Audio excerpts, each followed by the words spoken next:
All right, well, welcome to our annual Sisterhood Lena S. Katz luncheon for especially the Pesach workshop.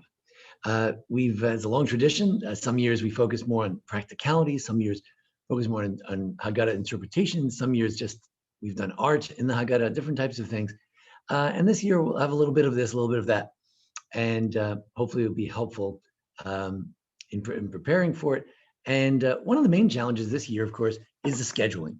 They say about Rosh Hashanah that it's always either too early or too late. Is Rosh Hashanah early this year or is it late this year? It's never on time. Next year is going to be very early, by the way. But Pesach also can fall on strange days, and one of the strangest days is when it falls on Saturday night. And as I mentioned in another class where we got into more detail about it, this question of what to do every once in a blue moon and 12% of the time when it falls on a Saturday night was so perplexing that even in the Beis HaMikdash, in the Holy Temple in Jerusalem, they didn't know what to do when it happened one year, if not for the great Hillel, who came out of obscurity and became the chief rabbi at that point. If not for him, nobody knew what to do. They were so confused about, what do you do? Can you slaughter a Paschal lamb on the Sabbath? Can you bring a Paschal lamb, which is a personal sacrifice, even though it's done communally, it's done with other Jews, but it's a personal sacrifice. You bring a personal sacrifice and slaughter it and skin it and all that on Shabbos. So the answer is yes, they would bring the Paschal lamb on Shabbos. They would roast it though on Saturday night. So it'd be a nightmare that Saturday night you would have to start just when Shabbos is over at 8 o'clock. You have to start roasting the whole lamb. That takes a long time, and then you have to eat it by 12 o'clock. So it was a very stressful kind of time. And no different today. When it falls on Saturday night, we have a lot of challenges as well. So why don't you just lay out in one fell swoop, without going into all the different opinions and different things, which we've got into last time. But for this more practical workshop, I wanted to just lay out how it works. So here we go. I'm going to share the screen with you, and here we go. So workshop, we won't be taking out any hammers at this workshop, but just a little humor there. There's our workshop for today. And we remember Lena S. Katz, who was always very instrumental in putting all these things together. Yeah. She was tough. She would sometimes tell me, no, that's not a good topic. We have to have a different topic. So it was good. But we remember Lena today, and she was amazing. I will also, while remembering others, Ira Weinstein's yahrzeit is tonight, so we remember him as well today. We have nice to have Debbie with us. Tibara l'chaim. So what's new for this year? So one of the big questions is when to switch over. Given that Saturday night, you already have to have a Seder, you have to have the Seder table set like the one behind me over here. So when do you switch over to Pesach? On Shabbos, you want to have bread, you have to have 2 loaves. Well, I'll have matzah instead. Well, you're not supposed to have matzah before Pesach. Yeah. You can't have matzah. You can't have you can't have matzah. So some people, believe it or not, will be switching this Saturday night. Saturday night's always a good time to switch. Why is Saturday night a good time to switch? Because to turn your house into Pesach. It's very early, but it's a good time. Why? Because on Shabbos, you don't really use the oven or you don't use hot water in the sink. So then after Shabbos, it's a great time to kosherize your stuff. But you don't have to go that early. You could also switch over on a Thursday night. Thursday night, we're going to be checking for chametz. So the Thursday night before the Saturday night Seder, you could switch over.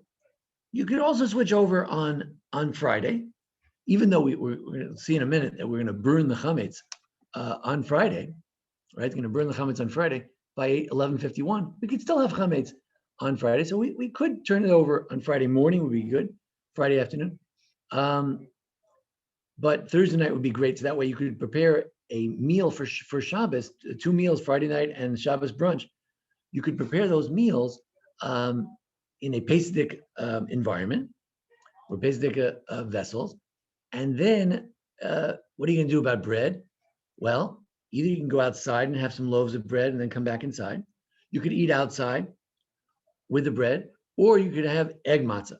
I think Debbie said last night she preferred that, and we prefer that in our family. Rabbi Moshe Feinstein preferred that, to have egg matzah. Now, What if some of the egg matzah crumbs get in your house? What if you have leftover egg matzah? It's okay. We're not so concerned that egg matzah is not kosher that we can't possess it. You can have leftover egg matzah and you could leave it around. If the egg matzah falls on the floor and there's a crumb there of egg matzah, it's okay. If the egg matzah comes in contact with one of your Pesach vessels, it's okay. Egg matzah is not, we don't eat it, but some people say you could eat it. So we don't eat it, but we don't say it's really chametz. So don't worry about that. So on Friday night, you could have 2 loaves of egg matzah. Shabbos morning before 10:36, you could have 2 loaves of egg matzah, and it would be fine. There wouldn't be any problem. So that's one thing that's new this year is when to switch over. Also, another detail I wanted to share with you. Sometimes you get your boxes of the shmur matzah, or even if you buy the other matzah. I heard that Whole Foods, I think they have some shmur matzah. If you can get some shmur matzah, or even a regular matzah, whatever matzah you're using, sometimes it's broken. How much, we know that in general, we want to have a nice loaf. You don't take out Shabbos morning, you don't take a half-eaten loaf and put it out and say you have 2 loaves. It has to be a whole loaf. Similarly on Pesach, we have 2 whole matzahs and 1 broken matzah, but the whole one should be whole. But a lot of times you open your box, it transported all the way from Brooklyn, right? And all the way on the way to Brooklyn, it often gets broken. So how much is broken? Sometimes each one is chipped. There are no whole matzahs in the whole box. So it says here that 1/48, 2% can be chipped. It's okay. If 2% is chipped, it's okay. It's actually based on a very obscure passage in the Talmud. In any event, you can also use matzahs from left over from last year. It's okay. If you want to freshen them up, he suggests you put them in the oven. You can freshen up. I never tried that. Put a piece of matzah in the oven and freshen it up. Any event, hand matzahs that are irregularly shaped, also he says here, this is from the CRC guide, are still considered whole. Even though the shape is irregular, it's still okay. So those are a couple of things I wanted to share with you. I don't always share with you how to switch over, and also the question of what happens if some of your matzahs are broken. But let's look at what you really want to hear, clearly laid out. What is the schedule this year? The first thing, of course, that everyone is thinking about is when's the rabbi going to give the great lecture about Pesach, and that's going to be Wednesday night at 8 p.m. on March 24th. I'm just joking. If you want to come to that, that's great. We'll have other opportunities to learn about Pesach during Pesach. Good. We're going to meet at that Shabbos right before the Seder. We've been davening in the evening over at Larry Brown's backyard, so I'll give a little talk about the laws of Pesach from the Yotzrot. You know that at Anshei, on the Shabbos before Pesach, we say a very long prayer. That's an addendum to our prayers. It's called the Yotzrot. In that Yotzrot, they have all the laws of Pesach from the beginning to the end, from the beginning of the Seder to the end of the Seder, from preparation to the Seder. And we're going to go over those laws at Larry's house an hour before Mincha on the Shabbos Hagadol. But we're going to have, because of COVID, we'll have a Zoom Shabbos Hagadol Drasha on Wednesday night at 8 p.m. Fast of the firstborn. You can't have it on Shabbos, usually it's in the eve of Pesach.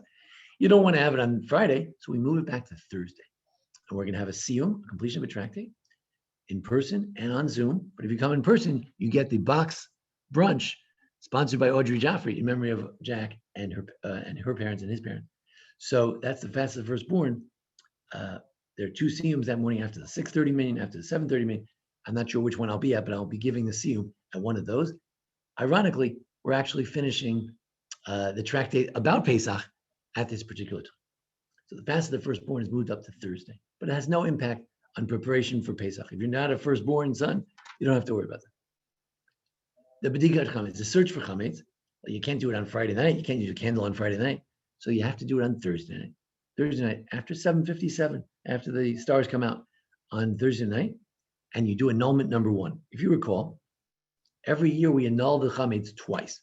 We say all the chametz is considered dust of the earth, doesn't belong to me anymore. We do that on Thursday night, but that's just chametz that we know about.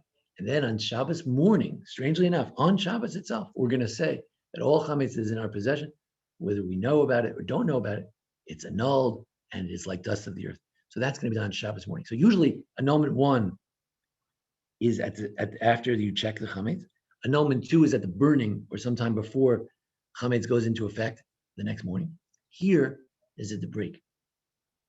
The checking for chametz on Thursday night. The burning is done on Friday before 11:51, like a regular year.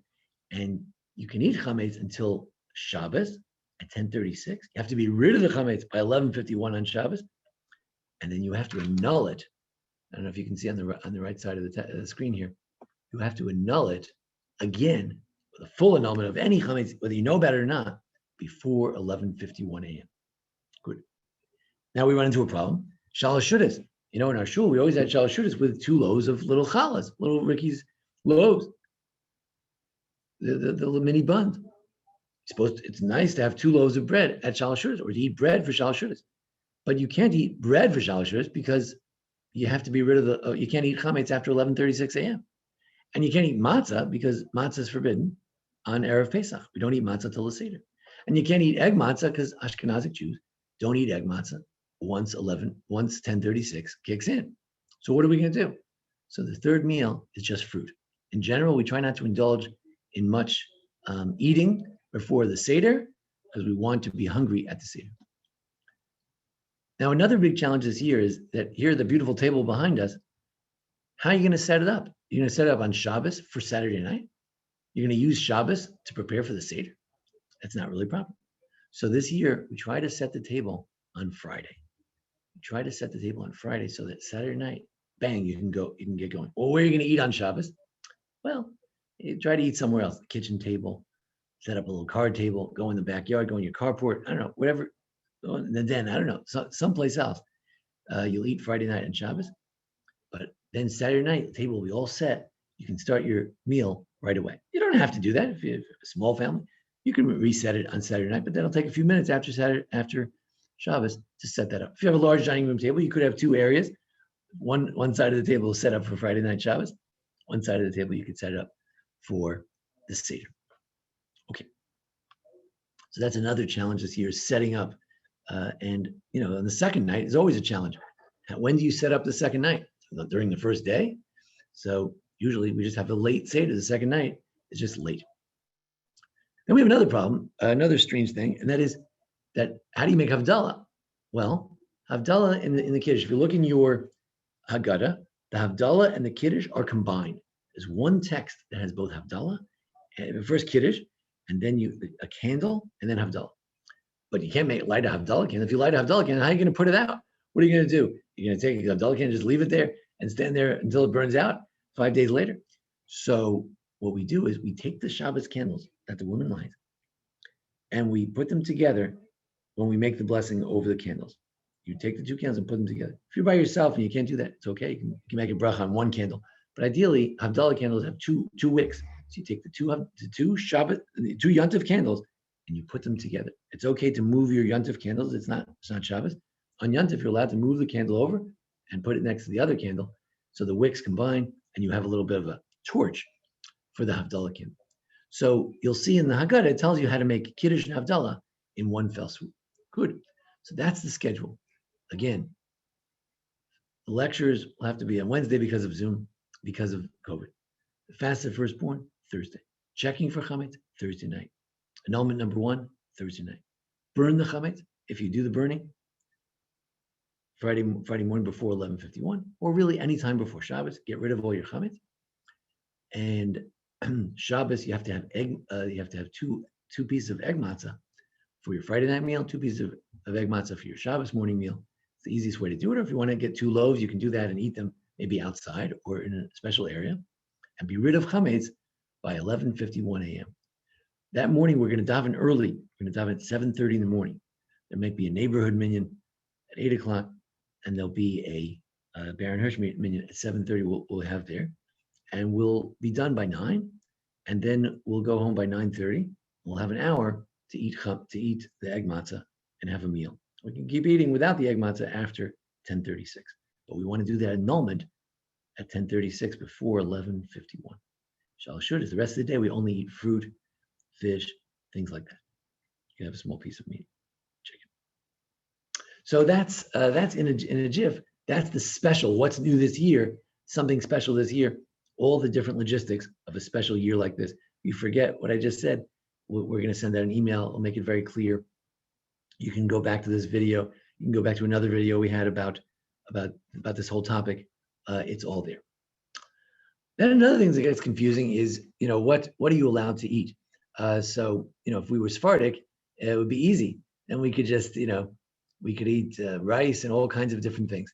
But if we're Ashkenazic, we don't have beans that everybody knows. We don't have chickpeas, lentils. Those are the main things. But there are other things that have been included. Vitamin C could be a problem. Sorbitol could be a problem. Sesame seeds, poppy seeds, peas, right? Peanuts, right? So all kinds of caraway seeds, believe it or not. So a lot of the corn certainly has been included, but you don't have to worry that much about it. In other words, if you have a can of corn, you don't have to throw it away or give it away. You keep the can of corn, you put it in your closet. You don't have to sell it to the Gentile, which is the custom not to eat it. So you put it away so you won't eat it. But you don't have to sell it to a Gentile. You don't have to put your can of corn in your sale of chametz document. Now, as far as the sale of chametz document, it's coming out any day now. Cantor's working on very hard on the email, and any day now you'll get an email. There'll be a link. You click it. You fill out the form as we did last year, and you appoint the Beit Din in Chicago to sell your chametz for you. So it's a form. You click. You write your name. At one point, it will ask you to pick something up. Like you take a pen, you lift it up, and you say, "With this act, I'm officially appointing the Chicago Beit Din to be my agent to sell the chametz to a Gentile." So you'll see it lays it all out beautifully. It's a form. You can do it. It's not a problem. And now for something to say at the Seder. We know that, you come to the Seder, you want to say something intelligent, or you want to maybe stimulate other discussion. Sometimes saying something interesting is the worst thing you can do because it's like cricket. It's like you say something very insightful and then everyone's like, okay, but you want something more seminal, more that'll get other people talking. So here's some questions. Some of it's from Eish Torah, some of it's my own Kaddish. When you're making the Kiddush, probably don't want to have a long discussion about Kiddush because you'll never be done with the evening, but is Kiddush part of the Seder story? And how so? So is Kiddush part of the Seder story? Just leave that as an opening. Is it really part of it? Or just, since it's Yantiv, so we make Kiddush? Or is Kiddush part of the story? Think about it. It is one of the 4 cups. So it is part of the story. So it's interesting. Urchatz. It's a good question.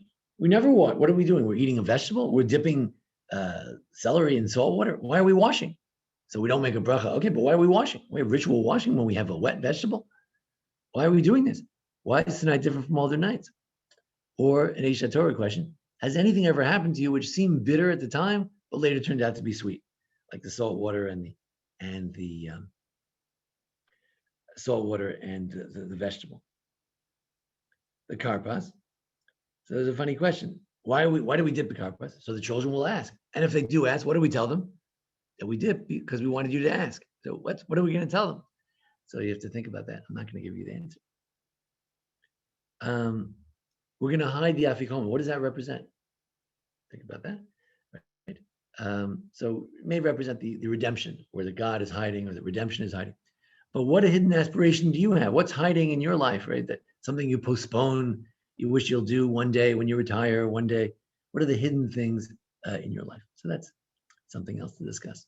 Again, if you want to remember this, you don't have to write it down. You can review the video. Some other time I'll put out the PowerPoint as well. When we get to the Magi, the telling of the story, we have the 4 questions. So we ask about the matzah, we ask about the maror.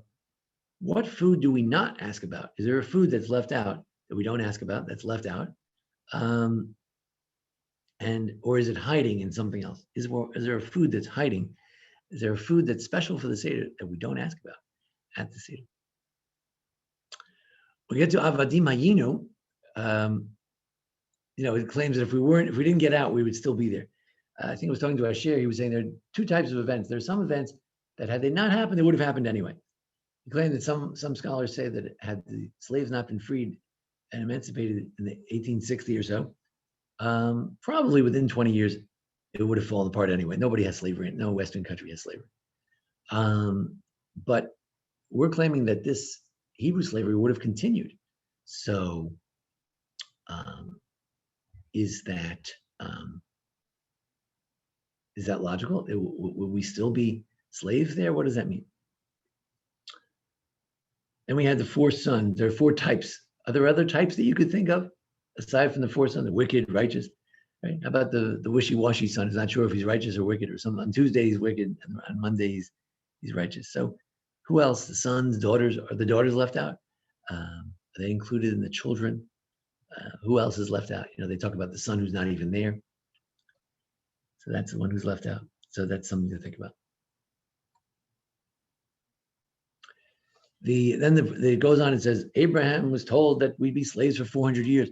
And what is it? So the question they ask at Eisha Torah, what does it mean to be a child of Abraham? Are we living up to being a child of Abraham? What does it mean in terms of kindness, thinking about others, open door? And then we know that we went down to Egypt, it made us better, it made us stronger. By being in Egypt, somehow when we came out stronger. And the question is, how have hardships in our life helped us become better people? Or how about the COVID crisis? Has it made us better in any kind of way or worse? Then we say that in every generation, they rise to destroy us. That leads to an interesting discussion about anti-Semitism. Why is anti-Semitism so ubiquitous? Why is it always popping up? Wherever we are, it always raises its ugly head. Why is it always around? Why are they always trying to kill us in every generation? Again, you don't necessarily want to start getting into the warped mind of an anti-Semite, but what is it about? Why did God design it that way? That in every generation, there are those who want to kill us. Then it says we went out of Egypt. In our, are we in some ways slaves to our work? Are there modern day slaves? Are we ever slaves to certain things in our lives, or slaves to our work, or do we enjoy what we do? So who are the modern day slaves? So interesting to think about. What about the underpaid workers who are not making a minimum wage? The word Mitzrayim resembles the Hebrew word for constriction. What is being stuck, being squeezed, and what's holding us back? What's squeezed in our life? What's difficult? And when we talk about the miracles of 10 plagues, what in modern history has been a miracle? And does the existence of the Jewish people today defy the natural order? Are we a miracle? Just our existence today. And we talk about eradicating chametz, with the fact that our meal is chametz free. What do we need to do? What do we need to rid from our lives to make our lives better? In what way can we do that? Can we rid ourselves of certain things? Just like chametz. What's the chametz in our life? What's the metaphoric chametz we want to get rid of in our lives? So those are some thoughts about the Haggadah from all the way through Kadesh, Ruchatz, Karpas, Yachatz, Magid, all the way through different things you can think about. And again, I'll publish this document. You can print it out. Then I thought some people always want to know about things that don't need a hechsher. You can walk into the store, you get it, you don't worry about it. You can just not have a heart attack. You can just use it and forget about it. Here's an interesting tidbit that the CRC shares with us. And again, this full CRC booklet, you either got it at shul, or you can click on it when you get the email.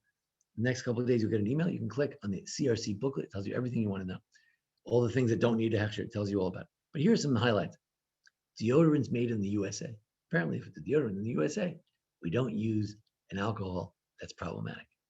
Certainly a gel, no matter where it's made, is always acceptable for deodorant. Toothpaste. So, I'm sorry, I have a typo there. The CRC says you have to get a kosher one. They're every now and then they get really strict over there. So, I don't think we really have them here. You could still order it on Amazon if you want to get a kosher toothpaste. But the Star K, which is also a very religious institution, they're not so strict, and they say you can use AIM, Close Up, Colgate. So they don't mention Crest, but I think in past years we've said that somehow it's okay, but somehow it didn't make it to this list. So certainly it's enough toothpaste here you can use AIM or Close or Colgate. As far as mouthwash goes, again, the CRC was against it. They didn't think you should put things in your mouth that could have some sort of something or other. But the other organizations say that Colgate would be okay, and Listerine, certain ones like the Cool Mint, antiseptic. Of course, we always want to know about the coffee. That's a question every year. So the regular and decaf, unflavored instant, regular and decaf, unflavored ground, Folgers, it's good. So if you can get that Folgers, you're in good shape. What else? The Kirkland Signature. I don't know if we get it here. I assume in Costco might get the Kirkland Signature, unflavored ground. Maxwell House is always good. I don't know if anybody still uses that. So that's just a couple of couple of practical things you might want to know. You don't have to worry about liquid and powdered dish detergent. It usually has an OU on it. Don't worry about it. Paper products. Here's a new one. Sometimes I used to say that if it was something hot, don't use cheap paper plate. So we used to buy the fancy paper plates. The CRC says paper products may be used hot or cold. So a new leniency. Purell. It has alcohol in it. Is it a problem? He says, no, it's not a problem. Hand sanitizer, not a problem. Pills that we swallow. As long as you take a cup of water and you drink it down like that, you put it in your mouth, that's not eating. Don't worry about it. Just don't worry about it. Now, if it's a vitamin, someone argue that that's a problem. So maybe you can skip the vitamins for this week if the doctor says it's okay. If it's a vitamin you need for medical purposes, a doctor says you have to take it, that's a medicine, it's not a vitamin. Okay. And oops, another typo. The CRC says that all shampoos are fine. So you don't have to worry about shampoo, even though some of them do have different types of alcohol that would be forbidden, but because they're shampoo, they're inedible, and they say not to worry about it. And finally, we have to think about what is real freedom. We like to think, in America, we think of freedom from, that we're free from, free from the shackles of what, other people are not going to tell us what to do. And we don't even realize that we're not completely free. I mean, you can't just do anything. Where there are laws. Every country has laws. You can't just do anything. So then what is real freedom? So it's a good topic for Seder. What is real freedom? And what is it that we're trying to get out of? If some view it that we're really trying to think of ourselves if we got out of Egypt from ancient times, and some say, no, you have to think about how you're getting out of your Egypt today. And what is your Egypt? What are you trying to get out of? Or what have we been working on? Or what have you successfully gotten out of over the years? So those are some of the reflections for Pesach. So those are some of my reflections. We talked about the schedule for this year. Talk about a leniency about your matchas can be chipped a little bit. Talked about the schedule, the Thursday being the checking, Friday being the burning, and Shabbos you can eat until 10:36, destroy by 11:51, and then annul by 11:51. You have to make an annulment on Shabbos. It's usually found in some of your Haggadahs. You can find the annulment thing. It's in your Siddur. We talked about that there's an extensive list of things that are considered kitniot that we don't eat, even though they're not the 5 grains of barley, wheat, spelt, oats, and rye. And then we talked about some ideas of things seminal questions you could ask at the Seder. And then we talked about some things that don't need a hechsher, thankfully. And we raised some more general questions about what is freedom and what do we want to get out of this year.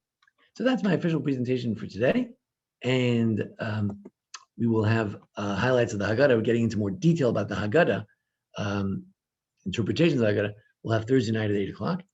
And then this Sunday, Rabbi Rosenzweig will be speaking. And he's going to talk about the relationship of matzah and chametz. Now, I know Rabbi Rosenzweig is a very highbrow kind of a guy, and some people feel intimidated, but if you listen carefully, you'll see a very thoughtful approach, and I'm sure a message that we can all appreciate. So that's next Sunday at 1 o'clock during our tea. And then next Wednesday, right before Pesach, Wednesday before Pesach, we'll have a Shabbos Haggadol Drasha. We're going to talk about the question of the individual versus community. Can you have Robinson Crusoe? Can he have a Seder? Can Robinson Crusoe have a Seder? Could he have one in the days of the temple? Could he have one today? So we're going to talk about that. And that'll be the Wednesday night before. But the Shabbos, right before, an hour before the Seder, we're going to have a little, at Larry Brown's backyard, we're going to go over some of the laws from the Yotzrot. So that's my official presentation today. But at this point, if anybody has any questions about anything about Pesach or anything we mentioned or didn't mention, I welcome them at this time.